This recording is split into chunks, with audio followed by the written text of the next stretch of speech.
Kita merancang untuk satu negeri, satu pusat pindahan kekal. Dan setakat ini kita telah merancang 15 dan berapa yang kita dah bina? Kita dah bina 3 dalam perancangan ni, dalam pelaksanaan ada 15 di kawasan yang menjadi hotspot kepada banjir.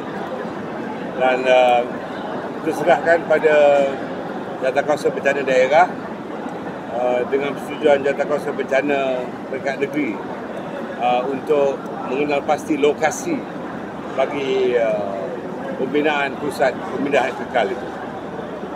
Selama ini kita menggunakan PPS, Pusat Pemindahan Sementara, yang terdiri daripada bilik-bilik darjah atau kelas-kelas dan juga dewan-dewan sekolah.